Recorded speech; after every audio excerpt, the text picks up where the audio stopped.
எங்கள் சபையில் நான் சொல்கிறேன், ஒரு கிறிஸ்தவ வீட்டுக்கும் போகக்கூடாது, தட்டு எடுத்துகிட்டு போய் காணிக்கெல்லாம் நீட்டப்படாது, காணிக்கே வாங்கக்கூடாது. கேரள் சார் ரவுண்டு போனால் பாட்டு பாடி சுவிசேஷம் அறிவிக்கணும். அதுக்கு தான் போய் பிச்சைக்கார மாதிரி வீட்டு முன்னால் நின்று கிறிஸ்தவங்கிட்டே பாட்டு பாடி கிறிஸ்தவங்கிட்டே காணிக்க வாங்குறதா அதல்ல. அதனால நான் எங்கள் சர்ச்சில் சொல்லிட்டேன், பல வருஷமாக அப்படி தான். எங்கள் வீட்டுக்கெல்லாம் வரக்கூடாது சொல்லிட்டேன்.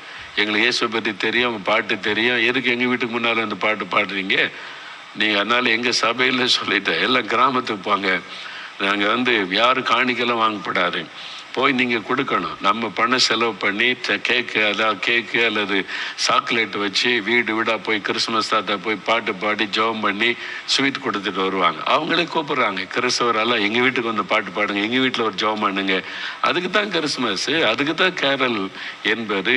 கிறிஸ்தவ வீட்டுக்கு போய் பாட்டு பாடிக்கிட்டு அவங்க கொடுக்குற காஃபி வடையை சாப்பிட்டுக்கிட்டு மாறணும். சபையை மாற்ற கர்த்தர் விரும்புகிறார். நீங்கள் மாறலை, உங்களை மாத்திர மாதிரி கர்த்தர் காரியம் செஞ்சிருவார். 2 வருஷம் முடக்கி வச்சிருந்தார்ல, நீங்கள் மறுபடியும் நினைச்சல முடிஞ்சு போச்சுன்னு நினைக்காதங்க. நம்ம சபை மாறலைன்னா திரும்ப கர்த்தர் பயங்கரமான காரியத்தை உண்டாக்கிடுவார்.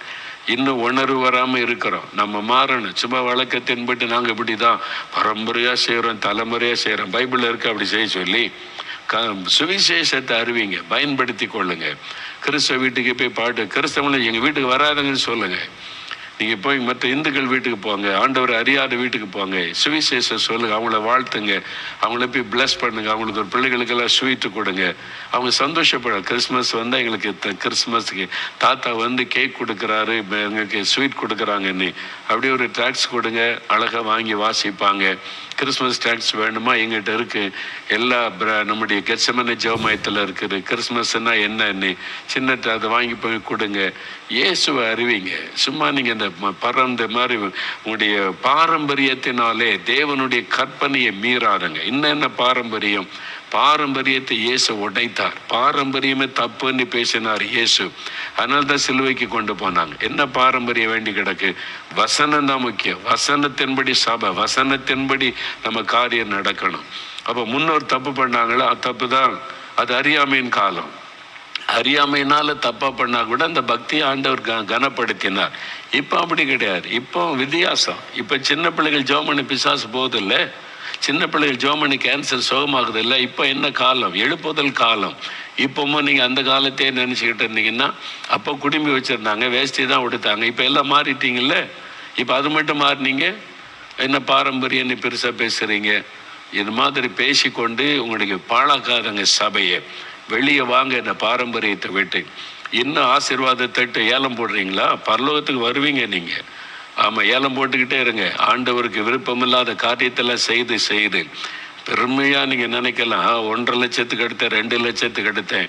ஒரு நாள் மரணம் சந்திக்கும், அன்னைக்கு தெரியும் அதனுடைய விளையாட்டெல்லாம். பிசாசுல வாராசா பெருமையாக இருந்தல்ல, சபையில் போய் மற்றவங்களாம் நீ தாழ்த்தி நீ தான் பெருமையாக நினைச்சல, வா நரகத்துக்கு தான் நீ வர முடியும். கொண்டு கூட்டிகிட்டு போவான் அன்னைக்கு ஜாலியாக. தெரியும் உங்களுக்கு, வெறும் பக்தி அல்ல கிறிஸ்தவ வாழ்க்கை என்பது. எக்ஸ்பீரியன்ஸ் வித் ஜீசஸ், அதுதான் கிறிஸ்தவ வாழ்க்கை. பக்தியை ஞாயிற்றுக்கிழமை சர்ச்சுக்கு போகணும், சிலுவை போட்ட வந்த, இதெல்லாம் கிறிஸ்தவ வாழ்க்கை. ஏமாந்து போகாதங்க. மரணம் நெருங்கும் போது தெரியும் நீங்கள் ஏமாந்து போயிட்டீங்க. நீ பாரம்பரிய ஆண்டவரே நாங்கள் கட்டின ஆலயம் ஒன்றும் நிற்காது.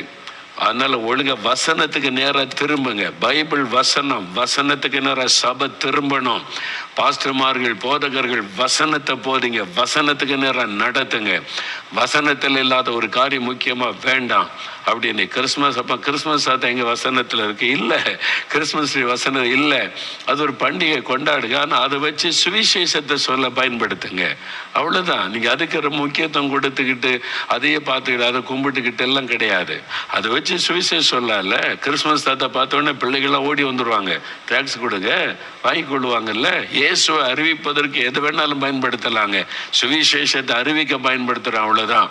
அதுக்கு தான் ஆண்டவர் நமக்கு இந்த வாய்ப்பை தருகிறார். இதை பயன்படுத்தி கொள்ளுங்க. அதனால கிறிஸ்தவ வீட்டுக்கே போய் கிறிஸ்துமஸ் தாத்தா நின்றுக்கிட்டு பாட்டு பாடிக்கிட்டு நீங்கள் மாறணும். சபை மாறணும் வித்தியாசமாக. இது நல்ல சந்தர்ப்பம். டிசம்பர் 25 வரைக்கும் சுவிசேஷத்தை அறிவிக்க நல்ல வாய்ப்பை திருச்சபைக்கு கர்த்தர் தந்திருக்கிறார். இதை பயன்படுத்தி கொள்ளாவிட்டால் அந்த சபைகள், ஆண்டவர் பாருங்க, ஒரு நாள் சொல்லுவார், உனக்கு இவ்வளோ வாய்ப்பு கொடுத்தேன், உனக்கு ஐயோன்னு சொல்லிடுவார். தயவுசெய்து மாறுங்க. நம்ம மாறித்தான் ஆகணும்.